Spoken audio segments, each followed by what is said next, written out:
There are so many talented young Muslims in this country who would love to have the chance to study this religion, but they don't have the resources to pursue their dreams. I'll never forget that day when, right after we were about to travel to study overseas, one of my best friends and classmates had to go back home because he found out that his family didn't get the funds that he needed to continue his studies.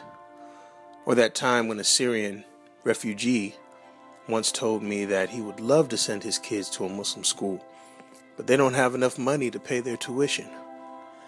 These are the same challenges I faced when I was a teenager, when I pursued my dream of memorizing Quran. I remember some of our parents did bake sales every week just to sustain the living expenses for us overseas. We didn't have organizations like Mirage that were dedicated to empowering the next generation to study this religion.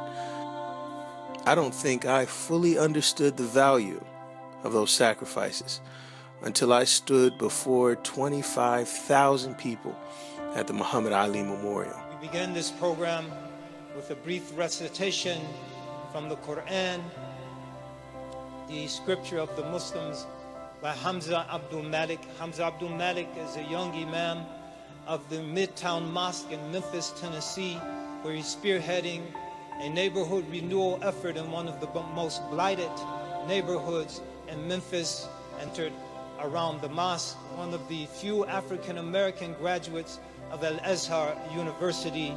He will share with us a few verses from the Quran.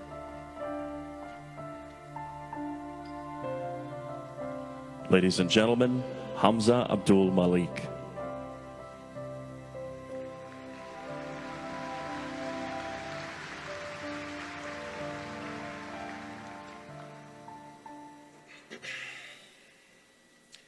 أعوذ بالله من الشيطان الرجيم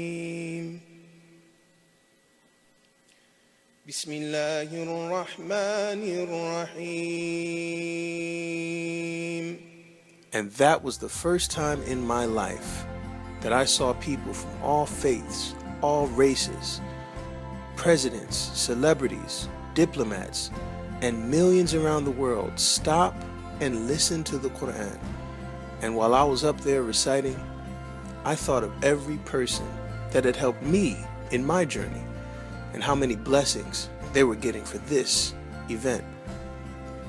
And it was at that moment that I decided to pay it forward, to help others who wanted to dedicate their lives to becoming dynamic religious leaders. This is why I support Mirage, because I want to see the next child of a Syrian refugee become the next Steve Jobs of Islamic leadership and vision. I want to see an African-American kid from the south side of Chicago become the next Imam Zaid Shakir or Imam Siraj al-Hajj. I want to see a Pakistani or Indian child become the person who creates the very first Khan Academy of Islamic Studies. We already have students who have applied for aid and are waiting for our support. So the time is now, and these students need us. So support this cause and invest in the future of Islamic leadership. And may Allah bless you.